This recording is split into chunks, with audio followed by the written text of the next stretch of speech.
With Lord of the Rings Rise to Wars 2.0 version finally being out, there is a lot to talk about. People are just confused, they just can't make any sense of the stats they see now. They don't know who specializes in what, but in this video I'm going to talk about the stats and how you can read from the stats what a certain role that commander is going to fill. In order to decide what role that commander is going to hold, you not just only have to look into the stats, but also into the skill set. Once you have analyzed those 2 points, you now have a good idea what that certain commander was designed to do. I'm going to give you 4 examples, like an example for a physical damage dealer like Dine or Shadow or Lords. Then I'm going to show you like who was designed to deal elemental commander damage. I can say like Gandalf the White or Kestaro are good examples for that. Then we have troop boosting commanders, sometimes more offensive troop boosters, sometimes more defensive troop boosters, and sometimes even a mix of both. So these 3 or 4 roles we can already find. Now, in order to decide who specializes in what, let's start with the stats. So here right now I have Dine Ironfoot. He of course is a physical damage dealer. I know this already from 1.0, but also in 2.0 he continues being a physical damage dealer. Now let's get into the stats. So damage wise we have this stat. This stat, as it says, determines ability to inflict all types of damage. Now the higher the damage stat you have,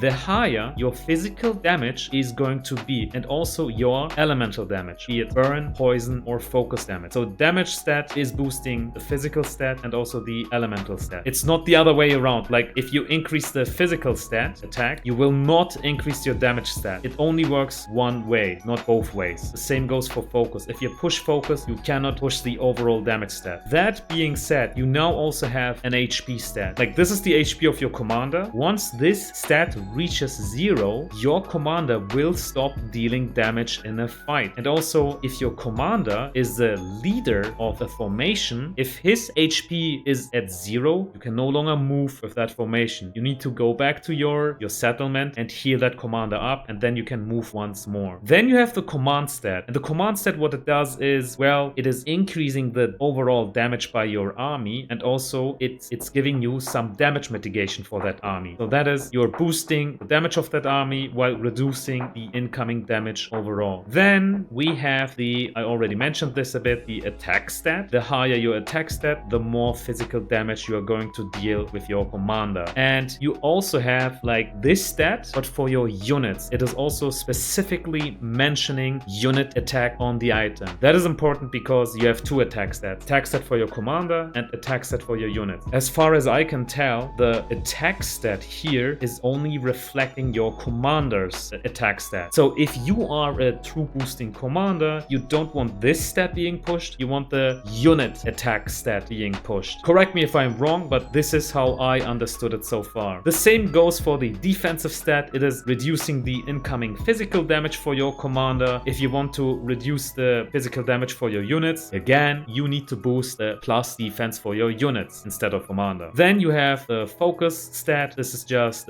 increasing the focus, burn, and poison damage your commander deals, while also decreasing the aforementioned elemental damage. Now that is a good big change. That's totally new. Now you also mitigate that elemental damage. So this can be important if you have an army that also needs to tank elemental damage. Then you have initiative. It is behaving in a similar manner like in 1.0. The more initiative you have, the more likely your commander or your units are going to be in hitting first. And remember, in 1.0, glass cannons desperately wanted to hit first to get more value out of the snowballing mechanic. I'm not sure how important it's going to be in 2.0, but at least in 1.0, damage dealing commanders benefited a lot by going first. So let's keep an eye on that stat and see if it will still be important in the future. Now, for your Dine, or generally speaking, for your physical damage dealer, what stat would you like to push? You definitely want to push his damage stat. That's the main stat you want to push, and also the plus attack stat for your commander. That is the most important one. And if you can, also the defensive stat, the HP, that's what's important for them. Alright, so we have established that these stats are important for the physical damage dealers. Then we also need to have a look into the gear. What gear would make sense for your Dine Ironfoot, or for the Shadow, for Lords? I have prepared a folder. I now go to the weapon folder, and here I've already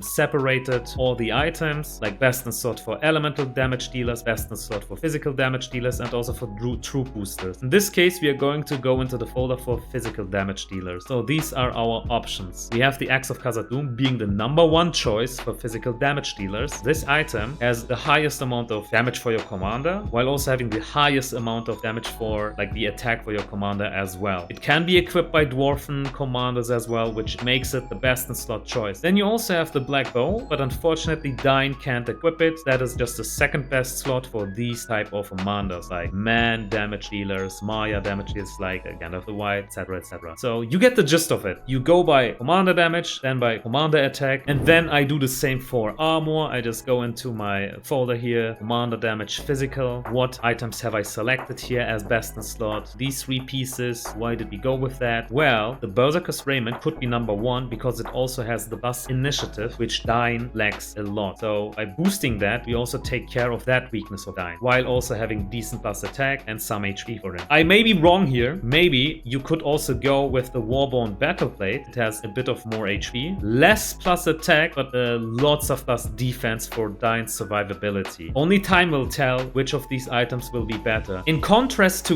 that, now let's have a look to Shadow. He too is a physical damage dealer, but he definitely has higher initiative stat than Dine, which is telling me this guy may not need the Berserker's Raiment. He may need it for the plus attack, but not for the initiative. He doesn't really lack the initiative stat. So that is also something you should keep in mind. What is the stats? This is exactly why you need to have a look at the stats. Shadow, also a physical damage dealer, but he doesn't have that initiative weakness. So maybe that is giving him more the reason to go with the Warborn Battleplate. I think you now get a better understanding where I'm coming from, right? This is the reason why you need to look at the stats. He still wants to have lots of physical damage for his commander, lots of damage to boost the physical damage overall. He could equip the Axe of Khazad-dûm, but unfortunately I lack that item over here. So again, create yourself a folder, just like me, to see what could be best item in his case. You see that the Axe of Khazad-dûm can also be equipped by undead units. So I assume Axe of Khazad-dûm will also be best in slot for the Shadow if it comes to physical damage dealing. Now let's jump over to elemental damage dealers. And for good side, I will use Gandalf the White as an example. If you have a look into his skill set, you see that this commander was designed to deal lots of focus damage. He has at least 2 skills that provide elemental damage, focus damage. It is the White and also the Wizard. He also has 2 buffing mechanics, like the White Council is a buff which mitigates damage. And he also has a debuff being the White Rider, which is also stacking. This commander is a great damage dealer when it comes to elemental damage for good side. What I also like about him is his weapon, his relic or his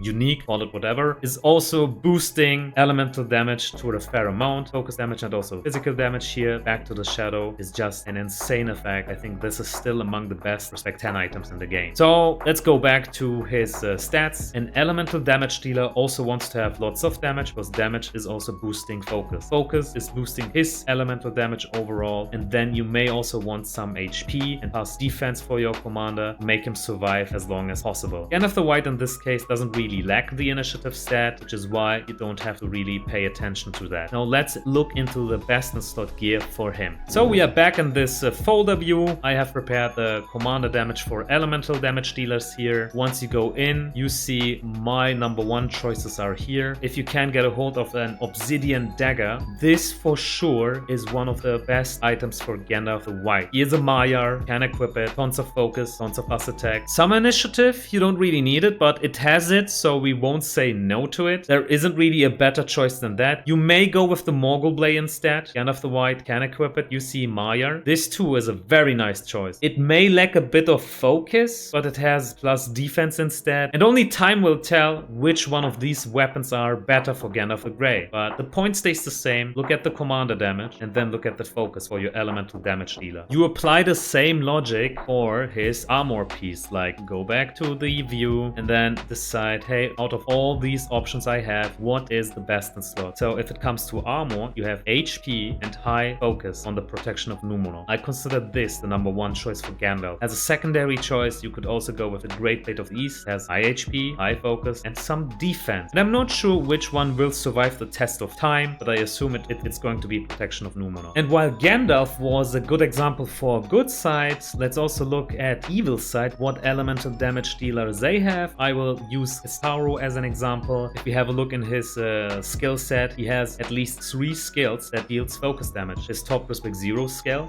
Spell Seeker, his respect 3 skill, Ring Wraith, also dealing focus damage and poison damage, and of course his respect 5 skill, Lord of the West. So all of that is a good basis to consider him one of the best elemental damage dealers on evil side. His respect 10 item even makes lots of sense. It is further boosting the elemental damage he brings to the table. I like this commander a lot. Similar to Gandalf the White, you see you want to boost damage, focus, and if you can, HP and defense, but that is only secondary, HP and defense. Damage and focus is the main stat you want for him. He is a bit short on initiative, which is why you may consider also boosting his initiative. But the gear choice stays the same. It's either going to be the Obsidian Dagger or Morgul Blade. And if it comes to his armor piece, hey, I've already shown you the logic. Go with whatever is boosting plus focus the most. We said in that case it is Protection of Numenor, right? If you don't have it, use the second best choice. It was the Great Place of the East, which I lack right now. So yeah, that is the logic. Now let's continue with the third type of commander, being a troop boosting commander. For a good troop boosting commander on good side, I could name you a few like Isildur or Gil-galad. Let's go with Gil-galad instead. So in his skill set, we know that this commander, like in 1.0, has troop surviving abilities like Kingly Kin, Evade. I count this as a defensive troop boosting skill, and he also have High King, which is an offensive troop boosting skill.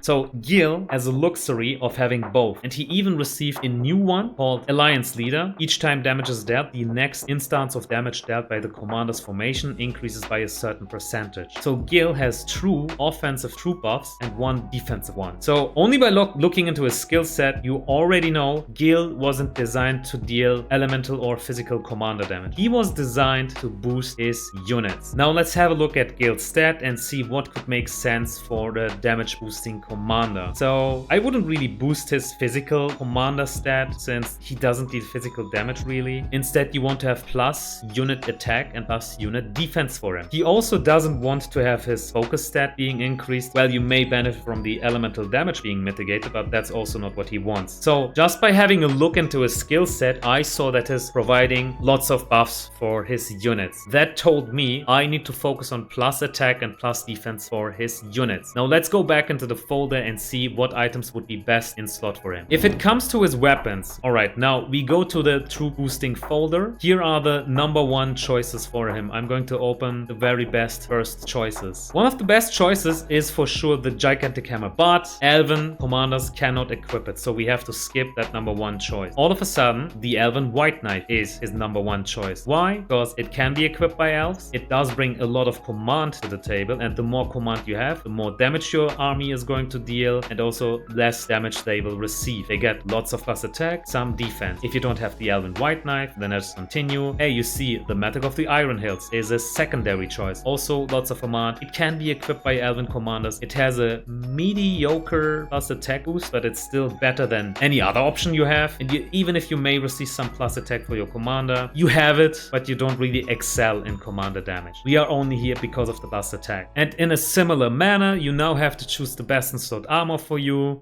I already prepared the folder, as you know. So let's select the first 4 best ones, open it and see what do we have here. The Ranger's Shroud is by far the best armor piece you can give to a troop boosting commander. Lots of commander HP and also lots of plus attack for your unit, followed by some defense. It can be equipped by a wide variety of races, as you see, Maya, Man, also elves, and this is also best in slot for your guild. The second choice could be the Durance Blade. It can be equipped by elves. It is bringing lots of HP, also some mediocre plus attack and very heavy on the plus defense. And I'm not quite sure if it makes more sense to go into plus defense if your units lack defense a lot, since in 1.0 we had a feature called diminishing returns, which means the more plus defense you have, the more that plus defense is going to get reduced as the rounds continue. I'm not sure if that still exists. If yes, that is one reason why you shouldn't invest into plus defense and instead invest into plus attack. I mean, if you have the choice between plus attack or plus defense, I would always go with plus attack, since it isn't suffering from the penalty called diminishing returns, if that even is still a thing. So we still have to watch that. So plus attack doesn't suffer from it, plus defense may suffer from it. In 1.0 you had a sweet spot. It was around a total amount of plus 80 defense your unit should have to tank decently before it suffered a lot from diminishing returns. So keep that in mind. If you can, bring your unit up to plus 80 defense in total, you are at a sweet spot, and the rest can definitely go into plus attack. Focus on plus attack, try to reach plus 80 defense as a sweet spot, and then you're good to go. If I'm wrong, let me know in the comments and also explain why. A lot has changed. I'm still trying to understand the new mechanics, but this is what is going through my head right now. You now apply that example to your headpiece and also to your accessory. In this case, I've already done it. Hunter's Guide was the best in slot choice for this true booster, and also I think the Night Star is the second best choice. The number one choice for true boosters is the Carved Dragon Tooth, but it's very hard to get, so that's the reason why I have the Night Star right now for my guild. Let's also apply that logic to your Evil Side true boosting commander. On Evil Side, I now have two examples for your true booster. One being the Witch King, who is a very offensive true booster. Let's go into his skill sets. With Black Captain, you have a very aggressive buff for 4 allied formations once it is maxed out. So the more plus attack you can give this guy, the more deadly he becomes. He also has some elemental damage. Also here some elemental damage with some CC. The stun here is very nice. I think it is awesome to unlock it. If you can, get it to level 5 to just get the stun chance. But yeah, focus damage. I'm not quite sure about the Respect 5 title. We still need to do some experiments with it, but that's not why we are here. We are here to gear our offensive true booster. Since he's the offensive type, you should definitely push his plus attack stat the most. Again,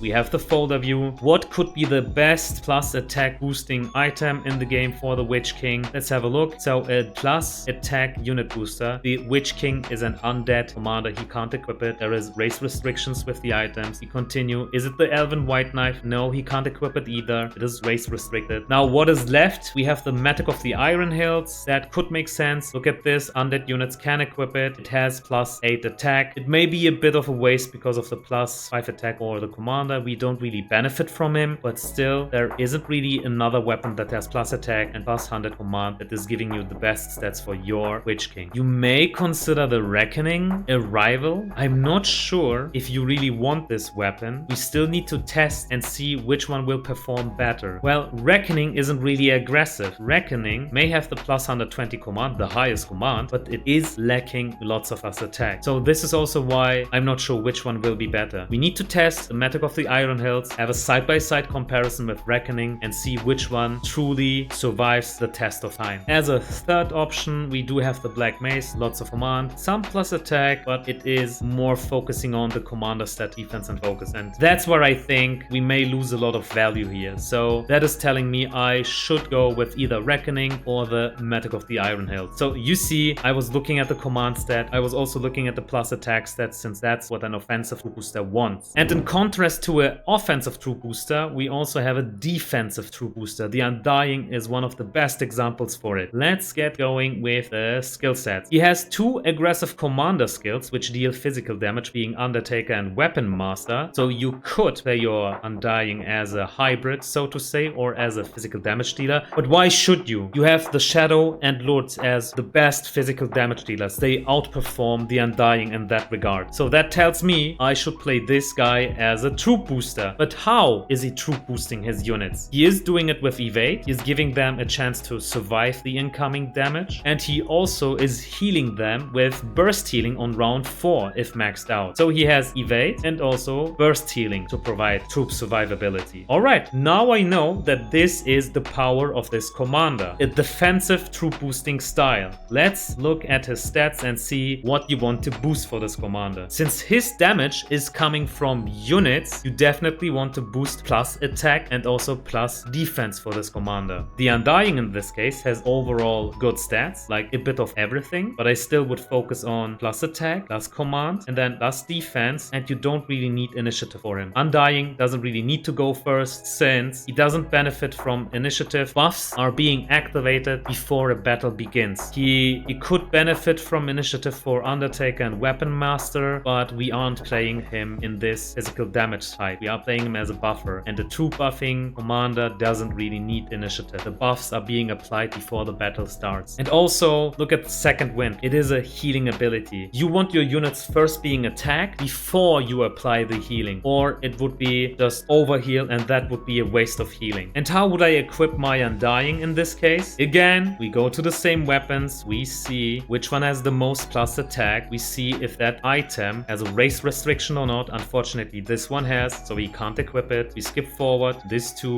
is race restricted. And then we land on this weapon. It has the highest amount of command and also highest amount of plus attack for my true boosting commander. It can be equipped by undead. Again, the same question, which one will survive the test of time, the Reckoning or the Metal of the Iron Hills? We still haven't spoken about the special effects once you finish a set. You know, like the sub skills the weapon can have, like Sharp Blade. We need to still establish what could be best in slot for those various types of commanders. I think for a physical damage dealer such as Dyne, the best in slot special effect could be, the number one could be Might, followed by Flay or Sharp Blade. Remember, this effect is affecting your formation. Formation means your commander and your units. Since Dyne, the Shadow, Lords are dealing tons of physical damage, the better gear you have, the more it is worth to invest into Might. Then of course maybe Flay or Sharp Blade. If it comes to elemental damage dealing commanders, I think my number one choice would be Law of the Arcane. And last but not least, if it comes to troop boosting commanders, I think a very safe bet is Sharp Blade. Plus attack never suffered from diminishing returns, so you don't have a penalty threat. And there you go, guys. This is how you can identify who is a physical damage dealer, elemental damage dealer, a troop boosting commander, and you have also seen who specializes in what by first checking out the skill tree of the commander and then also having a look into the stats. That way you have a great foundation to pick the right gear that commander needs. And with that being said, I see you guys next time.